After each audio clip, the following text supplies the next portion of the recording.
Muy bien, genial. Buenos días a todos. En primer lugar, agradecer a los músicos que están ahí al pie del cañón, domingo tras domingo, llevándonos a reflexionar en la bondad de Dios, ¿no? La fidelidad. Cuando miramos esa línea de historia personal que hemos dicho de hacer de vez en cuando, hacer una línea y trazar esos momentos a lo largo de nuestra vida, pues descubrimos que Dios ha sido fiel con nosotros. Muy bien, pues muchísimas gracias a los músicos, también a los que sirven ahora en este momento con los niños, ahí haciendo ya la despedida del curso. Y bueno, estamos ya terminando la serie basada en el libro de Esdras y decíamos que una vez que el templo está construido, ahora tocaba restablecer espiritualmente a una nación. Esto a veces es más complicado que construir una casa. O sea, tú puedes edificar un templo con ladrillos y lo terminas, pero ¿cómo reconstruyes tú una vida espiritual deteriorada? ¿Cómo tú renuevas una fe que está decaída, ¿no? Y no solamente de una persona, sino de todo un pueblo. La finalidad de Esdras era reconstruir espiritualmente a Israel como nación. Y hoy vamos a ver si lo va a conseguir o si no lo va a conseguir. Vamos a ver eso. Pero antes de entrar ya a responder a esa respuesta, si lo conseguiría o no, conseguiría restablecer espiritualmente a esta nación, vamos a tener un momento de oración. Te queremos dar gracias, Señor, porque estamos aquí. Y ya esto es un acto de bondad y de misericordia de tu parte para con cada uno de nosotros. Gracias, Señor, que lo que cantamos es cierto, tú eres fiel, has sido fiel con nosotros desde el principio que te conocimos hasta el día de hoy. Señor, y ayúdanos a vivir de acuerdo a eso que tú has hecho por nosotros y ser también fieles a ti, Señor, de las maneras en que tú nos pides que lo hagamos. Te damos gracias también, Señor, por la ofrenda, que a veces pasa por ahí desapercibida, pero es una manera también en la que estamos demostrando, Señor, y reconociendo tu fidelidad y también demostrando nuestra fe, nuestra confianza en que tú eres el proveedor y que eres fiel también al proveer de aquello que necesitamos. Gracias, Señor, por las almas y las personas y familias generosas que apartan de lo que reciben para poder contribuir a la edificación de tu reino, de la iglesia en la que tú les has puesto.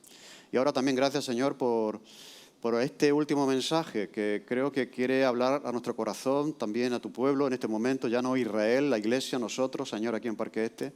Ayúdanos a tener una mente abierta y un corazón dispuesto a escuchar lo que tú tienes para decirnos. En el nombre de Jesús. Amén.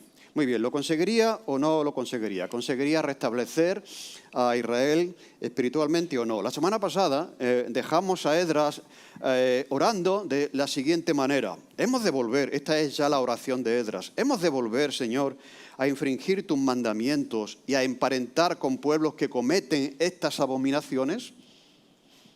¿No te indignarías contra nosotros hasta consumirnos sin que quedara remanente ni quien escape? Oh Señor, Dios de Israel, tú eres justo, puesto que hemos quedado un remanente que ha escapado, como en este día, ya que nos has dado una nueva oportunidad y volvemos a cometer los mismos errores. Henos aquí delante de ti en nuestros delitos, porque no es posible estar en tu presencia a causa de esto. Él sabe que no van a poder avanzar si esto no se resuelve en sus vidas. ¿De acuerdo? Y no podemos avanzar y estamos delante de ti, ten con nosotros misericordia. Bien, ¿qué es lo que pasó después de esta oración tan ejemplar de Esdras? ¿Hubo alguna respuesta a esa oración? Aquí también nos podemos preguntar, ¿vale de algo orar? O sea, cuando uno ora, eso llega al trono de Dios, Dios lo escucha, ¿pasa algo? ¿Puede pasar algo cuando oramos?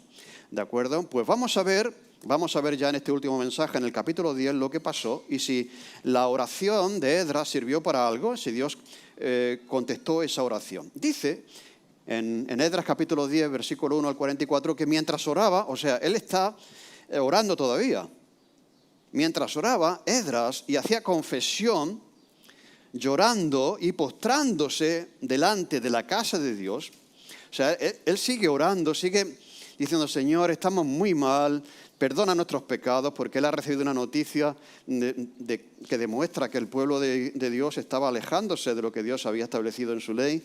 Señor, llora, se postra, está de rodillas, extiende sus manos a Dios. Dice que mientras que está haciendo eso, se juntó a él una gran multitud de Israel. Y describe que eran hombres, que eran mujeres y hasta niños. Y lloraba el pueblo amargamente. O sea, imaginaos lo que es, estaba probablemente en la explanada del templo de Jerusalén, en el atrio que se llama de los gentiles, donde Jesús predicaba muchas veces, era una explanada muy grande, y él está ahí delante del Señor y está clamando y está orando, y al mismo tiempo se está juntando a él, la gente lo ve que está allí, y se juntan a él una gran multitud de hombres, de mujeres y de niños que empiezan a llorar amargamente. Así que el pueblo, una gran parte del pueblo, se une a la confesión que él está haciendo, que está haciendo Esdras. Yo creo que esto es, si lo pensamos bien, esto sería impresionante. Imagínate que en una iglesia hay una persona sola clamando por algo mejor para esa iglesia. Y llorando, o sea, sintiéndolo, Señor, no nos contentamos, queremos más de ti, queremos que tú hagas una gran obra, que avives nuestra alma, nuestro espíritu, nuestro corazón. Y allí está la pobre persona sola, ¿no? Y de pronto se abre la puerta y empieza a entrar gente, y se pone de rodillas al lado de esa persona y empiezan a clamar, Señor, ten misericordia de nosotros. O sea, eso tuvo que ser, eso fue un verdadero avivamiento. Esta es la respuesta que el Señor da a la oración de Esdras. Se produce un verdadero avivamiento. Y vamos a ver hoy cómo se produce ese avivamiento que todos anhelamos, cómo se produciría. Como decía, pensad en esto, el montón de gente que se une a una sola persona que ha decidido clamar a Dios, buscar al Señor. Y esto tuvo que ser algo impresionante. Yo creo que cuando él mira así a su derecha, a su izquierda, oye el clamor de la multitud que se le ha unido, en esa oración de confesión él tuvo que estar completamente, no sé, también entregado y contento porque Dios estaba respondiendo a la oración cuando todavía se estaba haciendo. Y yo cuando leo esto y me pongo en esa situación, yo digo, la verdad es que esto es extraordinario. Porque muchas veces cuando uno ora, cuando uno predica, es como si uno predicara en el desierto. Como que nadie te hiciera caso. O sea, eso pasa ¿no? En el ámbito familiar, cuando tú estás intentando hablar con un familiar acerca del Evangelio, con un vecino, con un compañero de la universidad, ¿no? O cuando tú estás desde el púlpito predicando a la iglesia, parece como que te entra por aquí y te sale por aquí. O sea, todo lo contrario a lo que pasó aquí. Entonces yo digo, esto es tan extraordinario, aquí hay una respuesta enorme por parte de una gran multitud que se unen a orar y reconocen que han hecho mal y que necesitan el perdón, la misericordia y la gracia de Dios si es que va a irles bien en el futuro. Si es que van a avanzar y progresar, a ir a mejor en el futuro, ¿de acuerdo? Así que yo pienso, ¿qué necesidad tan grande tenemos de esto en nuestra vida y en nuestro país, en nuestra España? Yo me acuerdo que desde que yo conocí al Señor se habla de, Señor, ¿por qué no mandas un avivamiento en este país, no? La verdad es que no se ha producido, o sea, todos estos años, este es el año del avivamiento, luego llegan predicadores, ahora va a ser, hoy va a ser, hoy, este año va a ser pasan los años y los años y no se produce. La verdad es que esto es algo sobrenatural. O sea, lo que Dios está escuchando de Esdras es que tenga misericordia de ellos como pueblo y que cambie sus corazones, que sean capaces de ver que no están haciendo bien, cosa que nos cuesta muchas veces, porque siempre pensamos, bueno, esto que está diciendo el pastor es para aquel, pero no para mí, ¿no? O sea, esto no es para mí, esto es para el otro, esto, etcétera, ¿no? Siempre no pensamos que es para nosotros, y claro, por lo tanto no hacemos nada, nosotros por aquí, no sé por aquí, pero es para todos. Y lo que estaba pidiendo es que Dios hiciese una obra en sus corazones a través de su Espíritu Santo, que les convenciese de que realmente no lo estaban haciendo bien, no estaban haciendo bien. ¿De acuerdo? Y eso es lo que hizo el Espíritu Santo, porque aquí está el Espíritu Santo obrando en el corazón de estos hombres, de estas mujeres y de estos niños, para llevarles a un convencimiento. Más adelante Jesús diría, cuando venga el Espíritu Santo ya de una manera permanente, definitiva, ¿de acuerdo? Para estar con nosotros, convencerá al mundo de pecado. O sea, es que el hombre no se convence por sí mismo de que no lo está haciendo bien. ¿Y no os pasa eso en vuestra propia experiencia espiritual? Que hay un momento en el que uno tiene como un rafagazo como que realmente te dieras cuenta de algo, ¿no? Y uno no dice, bueno, ¿qué he hecho yo para darme cuenta de eso? Pues no has hecho nada, porque tú no quieres darte cuenta. O sea, tu tendencia caída no te lleva a eso. Al final, cuando tienes ese momento de inspiración, ese momento en el que Dios permite revelarte algo, ¿no? Y que tú sientes que Dios, es porque Dios ha tenido misericordia de ti y ha obrado en tu mente, en tu corazón, y ha creado esa disposición, ¿de acuerdo?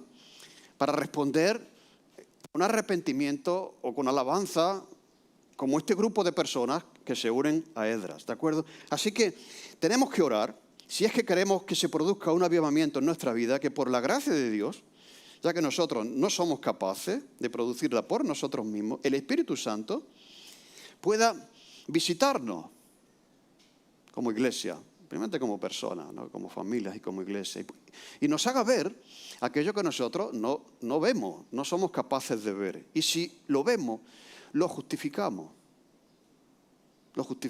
de alguna manera, ¿de acuerdo? Y entonces, cuando el Espíritu Santo viene, esto es algo que ya, ¿no? Es como cuando Pedro predicó, que quedaron completamente compungidos. La palabra que se usa ahí es cuando un caballo está galopando y pone su huella en la tierra, rompe el césped y levanta la tierra, ¿no? Eso es lo que hace el Espíritu Santo en los corazones de la multitud que escuchó a Pedro en ese primer mensaje después de venir el Espíritu Santo, y que quedaron compungidos. Era como si un caballo les hubiese pisado. Y esto es que cuando viene el Espíritu Santo, produce eso. O sea, que esa multitud se una al que está orando, ¿de acuerdo? Y reconozca pues su condición y clame por misericordia. Así que eso es lo que, si queremos que se produzca un avivamiento en nuestra vida, por favor pidamos que el Espíritu Santo que está en nosotros pueda convencernos de lo que nosotros no somos capaces de ver. Y cuando el Espíritu de Dios cae sobre las personas, habrá eso, habrá confesión, porque es el pecado, o sea, no habrá bendición. Mirad, la bendición viene después, dice, ¿de qué haremos? Dice esa multitud que es compungida, que es pisada como por un caballo, ¿de qué haremos? Dice arrepentíos, lo primero. O sea, el estado en el que estamos se debe a que hay algo que no está bien. Para que vengan del Señor tiempos de refrigerio. Arrepentíos y convertíos para que sean borrados vuestros pecados y vengan de la presencia del Señor. Entonces la bendición viene después de la confesión. Esto pasa igual en la conversión. O sea, ¿qué es la conversión? Es un acto de confesión.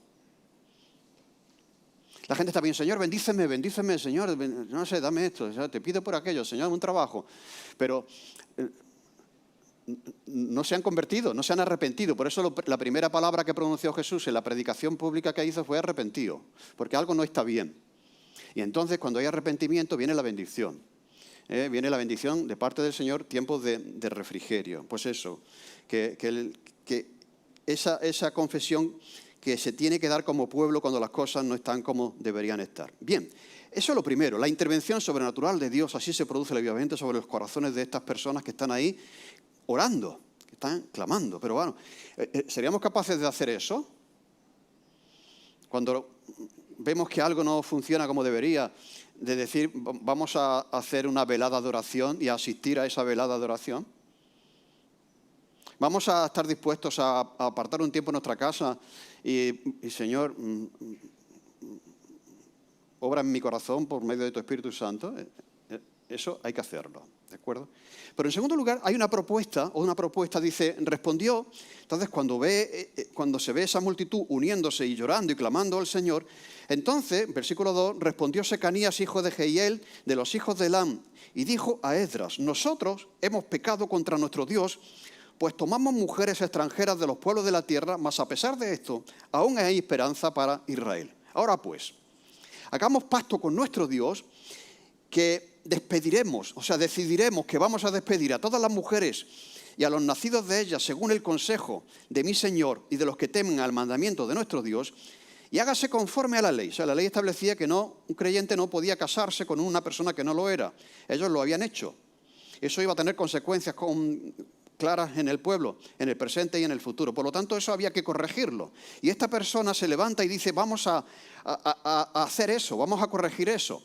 Y entonces le dice a Esdras, levántate, porque esta es tu obligación y nosotros estaremos contigo. Esfuérzate y pon mano a la obra. Bien, entonces hay aquí una persona que se llama Secanías, que sabemos su nombre, que él era un sacerdote que lo que hace es representar, ponerse en el lugar del grupo de los que no están ahí, de los que no están orando junto con Esdras, ¿de acuerdo? De los que realmente habían desobedecido al Señor casándose con mujeres que no eran judías. Y entonces él se mete y dice, nosotros hemos pecado. Pero él propone un proceso, y esto también es interesante. O sea, una vez que clamamos al Señor, ¿qué es lo que vamos a hacer? ¿Cómo lo vamos a hacer? ¿Qué hay que hacer como pueblo? Entonces este hombre se levanta, también yo creo que movido por el Espíritu Santo, y entonces representa a toda esa multitud, y él no ha cometido ese pecado, él no se ha casado con una mujer no judía. Porque cuando luego al final, si lo veis en el capítulo 10, analizamos, vemos todos los nombres, porque aparecen todos los nombres. O sea, se publican todos los nombres de aquellos que se habían casado con mujeres extranjeras. ¿De acuerdo? Y entonces, pues, él no está en esa lista, como veremos luego. Pero, como he dicho, es alguien que al ver esta respuesta, esta intervención del Señor en los corazones de hombres, de mujeres y de niños, que se unen a Esdras, ¿cómo lo vamos a hacer? ¿Cómo lo vamos a hacer? Y entonces, como he dicho, él se pone en representación de ese grupo y dice, hemos pecado en primer lugar, mas a pesar de esto aún hay esperanza. Esto es muy bonito, ¿no? Porque el único pecado imperdonable es despreciar el perdón que Dios nos ofrece. Eso se habla en los evangelios. ¿Cuál es el pecado imperdonable? El pecado imperdonable es despreciar la salvación que Dios te ofrece. Todos los pecados son, hasta una situación como esa, de parte de todo un pueblo, es perdonable. Dice, hemos hecho esto que no está bien, pero hay esperanza. Mirad qué bonito eso, ¿eh? Hay esperanza. Así que no importa lo mal que esté, lo profundo en lo que hayas caído, hay esperanza. Porque Dios es un Dios de perdón y de misericordia. Y entonces, en tercer lugar, dice, hagamos lo que tenemos que hacer. O sea, cumpliremos la ley de Dios bajo un pacto. Entonces, él dice, vamos a ver, sí, aquí hay mucha lágrima, pero luego, vamos a ver, luego todo se desvanece. Es un momento emocional, es un momento sentimental. A ver, que es bonito ver una multitud allí clamando, ¿de acuerdo? Pero vamos a ver, vamos a llevar esto a la práctica, que demuestra realmente que nosotros estamos por un cambio. Entonces, esta persona es la que Dios utiliza para trazar unos pasos para que se produzca realmente el avivamiento. ¿Cómo lo vamos a hacer? Todos queremos un avivamiento, pero eso como, primero, la oración, la confesión, ¿de acuerdo? Pero hay algo más que hay que hacer. Entonces, y él lo propone. Cumpliremos aquello que Dios ha dicho, ya que está establecido en la ley. Muy bien, y ahora le dice, muy interesante, le dice él, en el versículo 4, levántate porque esta es tu obligación. Ahora le pasa la patata caliente a Esdras. O sea, él dice, esto es lo que deberíamos hacer, esto es lo que vamos a hacer para que realmente este problema se resuelva. Pero ahora tú, Esdras, levántate, esta es tu obligación. Lo cual quiere decir que todos tenemos obligaciones. ¿Por qué tenía la obligación? Mirad, ¿y por qué era su responsabilidad? Porque era al que el rey había dado autoridad para que se cumpliese la ley y se castigase al que no la cumpliese. Cuando leemos toda la carta que él trae del rey, él, de la propia mano del rey, dice ahí que él tiene autoridad para castigar el pecado, por lo tanto, él es el que tiene la autoridad para hacer lo que él sabe que hay que hacer. Y le encomienda esta tarea, es tu obligación, estamos contigo, te apoyamos, ¿de acuerdo? Esfuérzate y pon mano a la obra. Esto es un buen consejo para todos. Muy bien. Bien. ¿Qué vas a hacer? ¿Cuál es la obra que hay que hacer? Pues venga, a por ello. ¿Qué hay que cambiar? ¿Qué hay que mejorar? ¿Qué hay que abandonar en nuestra vida personal, en nuestra vida como iglesia? ¿Cuáles son aquellas cosas que no están funcionando como deberían? Entonces, reconocer esa cosa, arrepentirnos, hacer lo que tenemos que hacer y establecer un plan para hacerlo. Y para hacerlo ahora, ¿de acuerdo? Para hacerlo ahora. Hay cosas que sabemos que deberíamos estar haciendo, pero que no estamos haciendo. O sea, y a veces dice uno, vamos a ver, es que a una persona que ha conocido al Señor, no se le debería decir algunas cosas tan básicas como son algunas cosas básicas. O sea, dice uno, es que tiene uno que estar diciendo a un creyente que debe venir a la iglesia el domingo. ¿Me entendéis lo que quiero decir? Entonces, esto a veces... Hay cosas básicas que están en la Biblia y que si tú eres una persona, realmente deberías estar obedeciendo. Entonces, pero como no lo decidas, este es establecer un plan, pues vas a seguir así, ¿de acuerdo? Vas a seguir así. Entonces, hay que hacer lo que tenemos que hacer y hay que hacerlo ya. Aquellas cosas que no habría que estar repitiendo, ¿de acuerdo? Continuamente desde el púlpito a la iglesia, porque ya son las cosas que dice el apóstol Pablo que son el ABC del Evangelio. Necesitáis después de tanto tiempo tener que recibir de nuevo esta exhortación, ¿me entendéis lo que quiero decir, no? Son esas cosas que sabemos que tenemos que hacer y que tenemos que hacerlas ya. Y esto es realmente lo que hace que se produzca un verdadero cambio. Un verdadero cambio.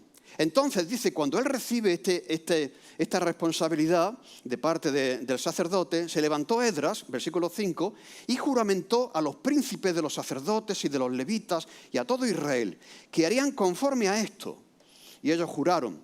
Se levantó luego Esdras de delante de la casa de Dios y se fue a la cámara de Johanán, hijo de Eliezer, e ido allá, no comió pan ni bebió agua porque se entristeció a causa del pecado de todos los hijos del cautiverio que se reunieran y estableció que todos los hijos del cautiverio se reuniesen en Jerusalén. Y el que no viniera dentro de 3 días conforme al acuerdo de los príncipes y de los ancianos perdiese toda su hacienda y el tal fuese excluido de la congregación de los del cautiverio. Bien, ¿qué es lo que hace cuando él tiene que asumir la responsabilidad que tiene delante del pueblo? Dice que se va al templo, ¿de acuerdo? Y se va a la cámara de Johanán. O sea, este era otro sacerdote que tenía como un despacho. Alrededor del templo había habitaciones donde los sacerdotes tenían sus despachos.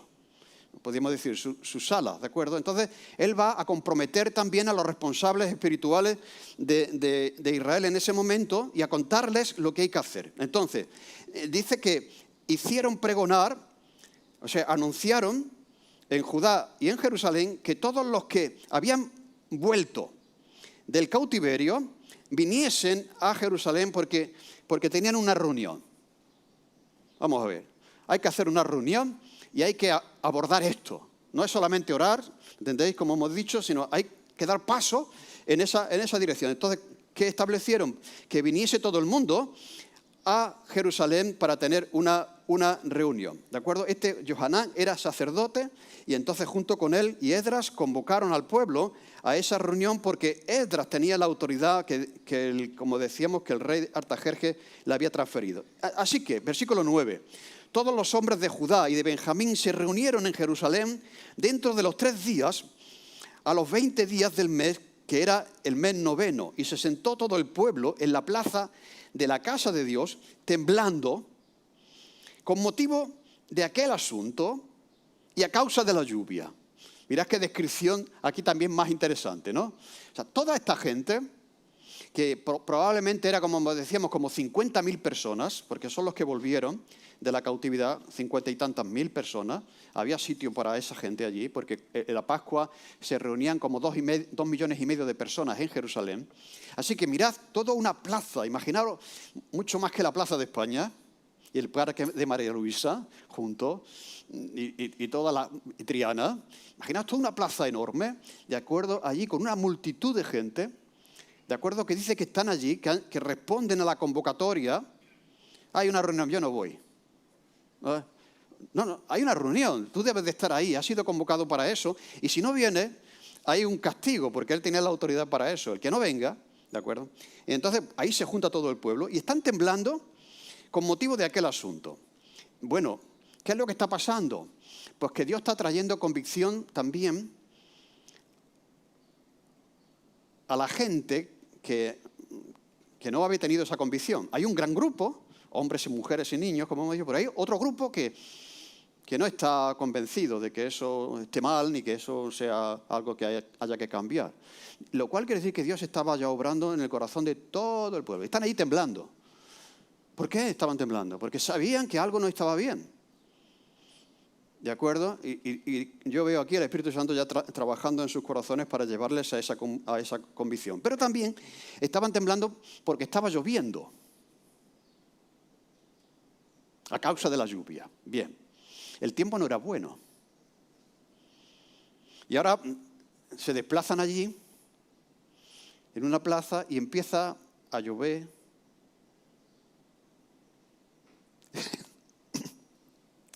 Entonces, ¿esto qué quiere decir? Que el tiempo no importa cuando uno quiere hacer y debe hacer lo que tiene que hacer. Lamentablemente, muchas veces. O sea, decía esto antes de los cultos, ¿no? Porque, mira, esto es una cosa mundial. Estoy recibiendo noticias, no solamente de España, de extranjeros, que esta situación del COVID ha llevado a mucha gente a desligarse de la iglesia, ¿no? Pero esto del tiempo, hay por ahí una poesía, que la tengo por ahí, es de la poesía del pastor, que dice: Señor, por favor, que haga buen tiempo el domingo para que tu pueblo... Porque si llueve...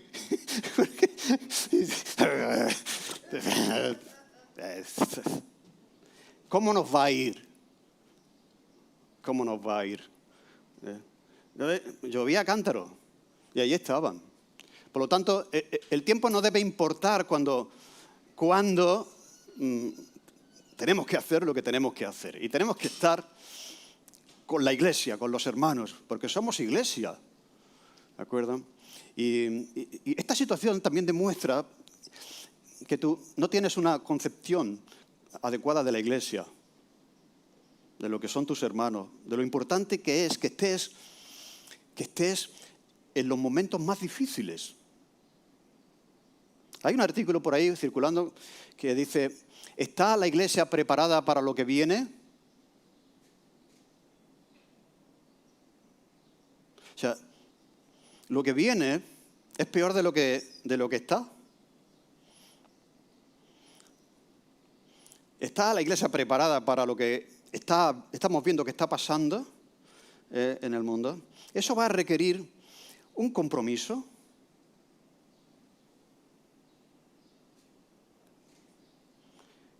Que quiere decir que estoy ahí aunque llueva.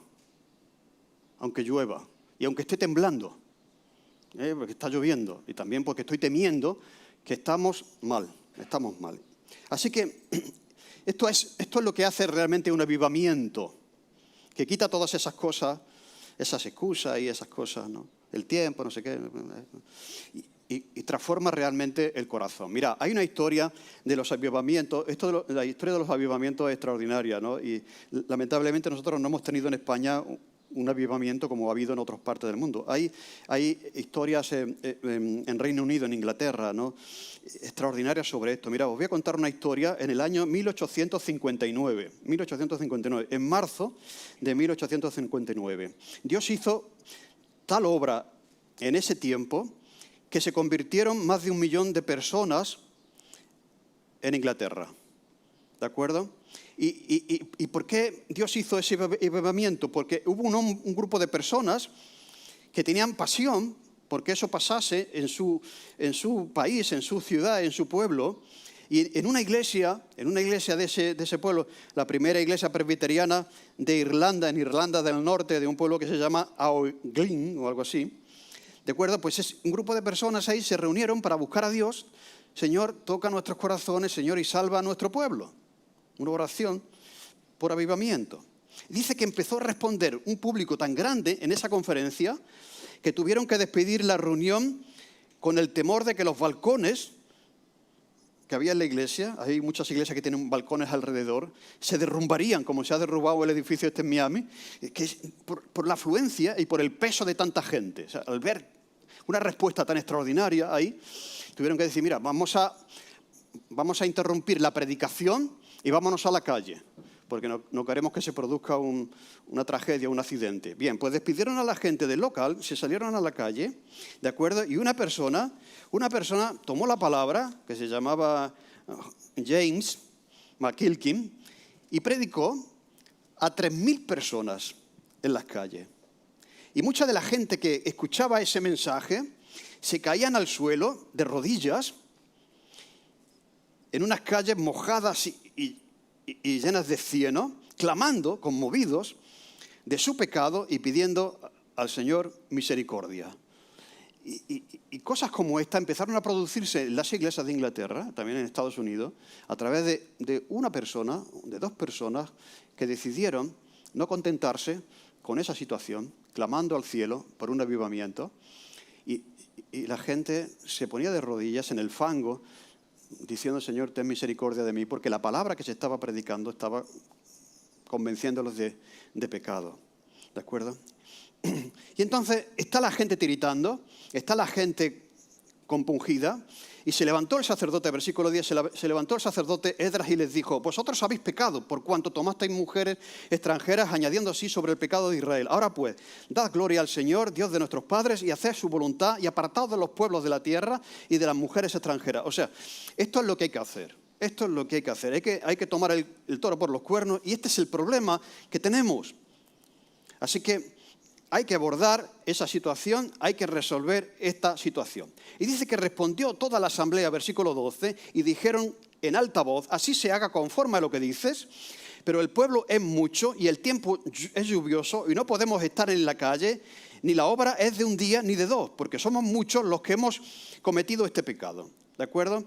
Así que sean nuestros príncipes los que se queden en lugar de toda la congregación y todos aquellos que se encuentran en nuestras ciudades y hayan tomado mujeres extranjeras, vengan en tiempos determinados y con ellos los ancianos de cada ciudad y los jueces de ellas, hasta que apartemos de nosotros el ardor de la ira de nuestro Dios sobre esto.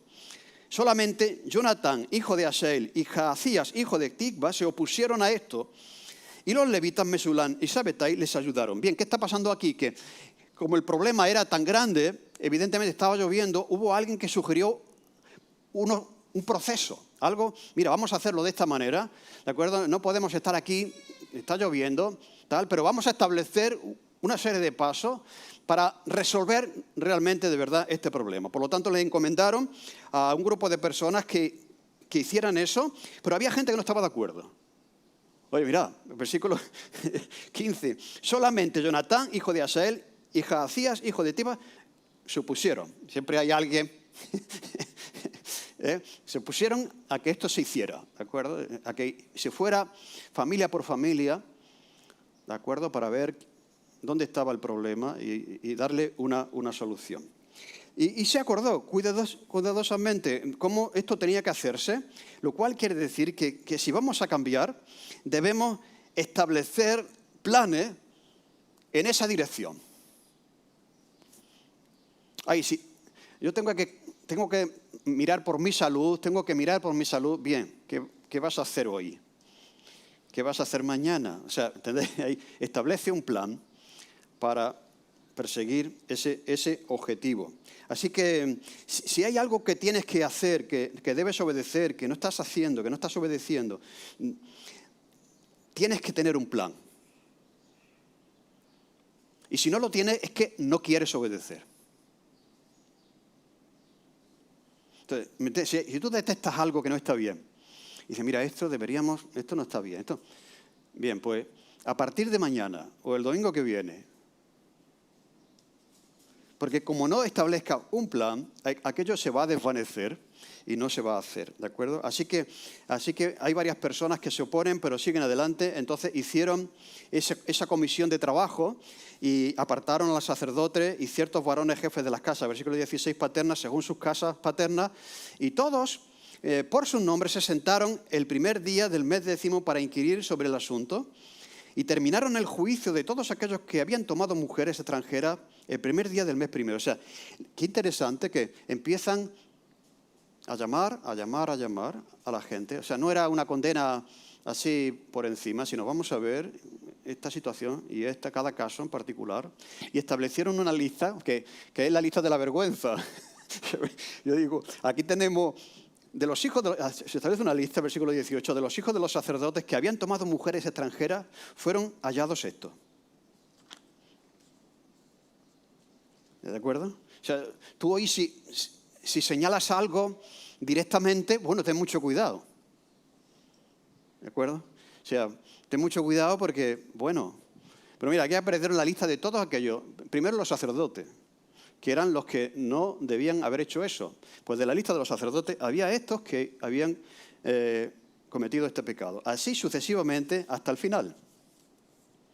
Una lista de todas las situaciones que tendrían que arreglarse. ¿De acuerdo? Dice que estos habían tomado mujeres al final extranjeras y habían incluso tenido hijos. Bien, ahí cuando analizamos la lista aparecen 113 personas. 113 personas. 17 de ellas eran sacerdotes, 10 de ellas eran levitas y las 86 restantes eran del resto del pueblo. Eran del resto del pueblo. Y es muy interesante que en el versículo 29 aparece, por eso las listas a veces no las leemos, nos parecen aburridas, pero mira, hay un detalle aquí. ¿Cuál fue el que se opuso a que se hiciera esto? Uno que se llamaba como Mesulán. Sin embargo, Mesulán aparece en el versículo 29 como uno de los que se habían casado con mujeres extranjeras, lo cual quiere decir que como eso le tocaba a él, él no estaba de acuerdo. Él no estaba de acuerdo, pero después, de alguna manera, estuvo de acuerdo y se apartó de estas mujeres con las que se habían casado. Hicieron lo correcto, finalmente, hicieron lo que tenían que hacer. Así que, y se produce, como vemos aquí al final, un verdadero avivamiento. Ya Esdras desaparece de este libro, pero aparece de nuevo 13 años después, aparece sobre un púlpito y predicando la palabra de Dios en el libro de Nehemías. Así que si vamos a querer un avivamiento, tenemos que volver a la Biblia. O sea, si la Biblia lleva cerrada un tiempo, en tu casa, como no la abras de nuevo, ¿de acuerdo? Hay que volver a la palabra de Dios. Lo cual quiere decir que su verdadera pasión para Esdras era llevar al pueblo de vuelta a la palabra de Dios que habían estado abandonando a lo largo del pueblo. Así que esa es su pasión desde el principio hasta el final, una renovación espiritual del pueblo a través del conocimiento y de la obediencia a la palabra de Dios. Y ya termino, ¿no? Con la siguiente pregunta. ¿Cómo podemos salir de una situación difícil? ¿Cómo podríamos renovar nuestra vida espiritual? ¿Cómo se produciría ese avivamiento que necesitamos y que anhelamos? Pues mirad, todo comenzó con una persona. En este caso, Esdras. Puede comenzar por un hombre, puede comenzar por una mujer, puede comenzar por un niño que clame al Señor, porque intervenga en nuestros corazones fríos y duros y cambie nuestra vida. Una oración de confesión. Y eso seguirá siendo así. Si nosotros queremos algo mejor y no clamamos a Dios por eso, no va a haber avivamiento. Si deseamos un avivamiento pero no asistimos a la reunión de oración, no va a haber un avivamiento. O sea, empieza por una oración de confesión y de petición. Dios escucha la oración, sí. Las situaciones pueden cambiar, sí. Necesitamos un avivamiento, esto ya es para ti. Tú necesitas tú considera, ¿estás bien? ¿Crees que necesitas algo, una obra de Dios en tu corazón? Una obra del Espíritu que te despierte algo mejor. ¿La iglesia en española necesita un avivamiento? Yo creo que sí. Pues por lo tanto, hagamos esto. ¿Cómo se produce un avivamiento que aquí se produjo? Pues de la misma manera. ¿De acuerdo? En primer lugar, la oración. Vamos a proponer el curso que viene esto más. ¿De acuerdo? Vamos a ir a la palabra de Dios. Vamos a obedecer lo que encontremos en la palabra de Dios. Vamos a abandonar aquello que no está bien en nuestra vida. Y Dios va a obrar como siempre lo ha hecho, porque aún hay esperanza para nosotros. Hay pecado, hay dejadez, hay desidia, hay desgana, hay falta de compromiso, etcétera, etcétera, etcétera. Pero aún hay esperanza para nosotros. Si seguimos así, irá a peor. Irá a peor. Porque Dios no puede bendecir eso. Pero aún hay esperanza para nosotros si hacemos como hizo Esdras. Aunque lo tenga que hacer una persona. A veces decimos, mira, es que cuesta mucho, aunque estés tú y yo, aunque estemos dos, aunque, ¿me entendéis? Fijaros, esto empezó con una persona.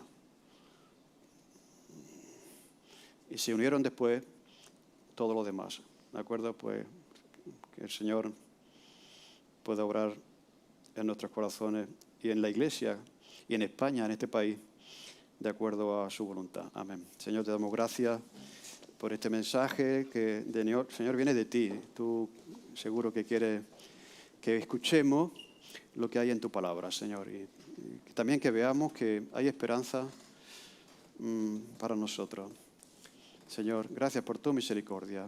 Señor, reconocemos que por nosotros seguimos como estamos, pero Señor, clamamos por una obra sobrenatural que viene del cielo, que toca nuestros corazones y que nos lleva más cerca de ti. Te lo pedimos, Señor, en el nombre de Jesús. Amén.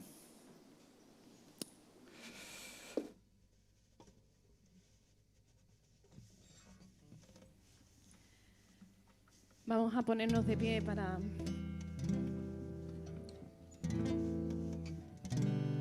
despedirnos en alabanza a nuestro Dios.